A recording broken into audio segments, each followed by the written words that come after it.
What should a child be learning in elementary school, and how is your child doing on that? Stick around, that's what I'm talking about today.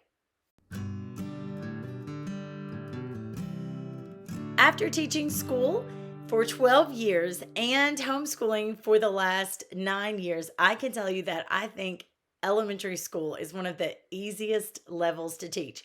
And within that, there are some sub levels.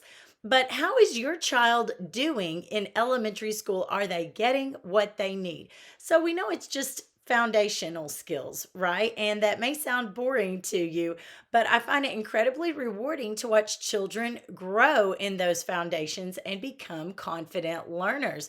With that said, I have 10 things that I'm going to go through that I think that elementary children should be learning before they reach middle school. Now, before I get into this list, do make sure that you click like and subscribe, and please leave a comment below. Tell me where you're coming from, where you're listening from. Tell me, do you have a child in elementary school or middle school? Or are you a teacher? Are you a parent? I love to read the comments, so be sure that you do that. Now, when you're considering elementary school, you should think with the end in mind. So, what do you want that child to be able to do? Or what skills do you want that child to be able to have before entering middle school? All right, let's get started. Number one, able to read fluently and comprehend the reading. It's going to be worth the extra time if you take the time now while your child is in elementary school to make sure that they are a solid reader before middle school. The work level increases, the amount of reading increases, and it's just not going to get any better if you don't stop and focus on that reading for a little bit longer. So basically, if you ask your child to read a book or a passage, your child is able to answer some basic questions about that, and they are able to retell what it says with detail. Number two, your child should be learning to have a good handle on number sense. Now, I'm not going to talk too much about number sense. If you want to watch my video on number sense, I will link that in the description below. But basically, it's understanding how numbers work, what they represent. A student with good number sense, they're able to quickly estimate a problem's answer and then know once they have calculated that problem whether it's a reasonable answer or whether or not they messed up. They're also going to be able to understand word problems better and what to do when they read a word problem. Should I add? Should I subtract, multiply, divide, or is this a two-step problem? Number three is math facts. That's addition, subtraction, multiplication, and division. Your child should be actually learning these math facts. And in first and second grade, you may focus a little bit more on addition and subtraction. It is worth it. Because by the time third grade comes, your child is going to be introduced to multiplication. And I find that the better a child knows their addition facts, the better they know their multiplication facts. The better a child knows their addition facts, the better they know subtraction. And the better a child knows their multiplication facts, the better they know their division facts.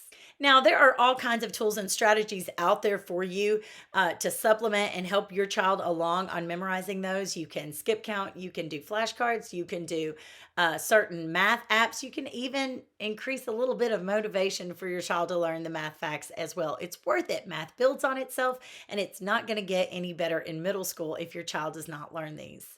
Number four is legible handwriting. You know, I've seen some children that aren't even able to read what they have written. And speaking of math earlier, it really does matter because your numbers have to be lined up when you are calculating certain math problems. Sometimes I've given children a piece of graph paper so that it forces them to keep their digits inside the boxes. But a lot of times, children may struggle because they forget how to write a letter. So, even having a chart around for them to look at, increasing the motivation, sometimes children can do better. It's just no adult around them is expecting them to do better. So, legible handwriting, definitely don't forget that. Number five is stamina to complete a reading assignment or a book. If your child is not yet able to read a longer passage or a lesson from a textbook or a chapter book before middle school, you need to help work your child up to that stamina point. And that may require you buddy reading back and forth with your child for a little while, and then gradually backing off and expecting your child to read more and more of those pages. I know when my son was getting into chapter books, we chose chapter books that were had movies based on them so that we could celebrate at the end of the book by watching a movie on family movie night. Number 6 is the ability to study for a test or a quiz. Now, we are a homeschooling family, so my children don't get overly tested a lot. I actually kind of know how they're doing by just observing their daily exercises. That's something that is a little bit more difficult for a teacher to do in school, and that's why they occasionally test. But does your child know how to memorize material and learn the material, review the material, and be ready to present that material? It doesn't matter if it's a spelling test or using flashcards to practice something, making their own flashcards, whatever it may be. Now, if your child attends a school, be sure to be bold enough to ask for a study guide. Sometimes teachers will give these, sometimes teachers won't, but they may give you something you can use in the meantime, even if they haven't written one. They may say, okay, well, all the answers are going to come from these 2 chapters, or you can go to this website here and look on that, and you are modeling for your child how to study. Number 7, able to write a complete paragraph or a short essay. So when I say short essay, that might be something where you have an introduction paragraph and then several body paragraphs about the 3 different main ideas in the paragraph in the essay, and then maybe a conclusion at the end. Now, if your child isn't that far, that's okay. At least work toward a paragraph. When I was teaching school, children usually learn to write in paragraphs by about 3rd grade.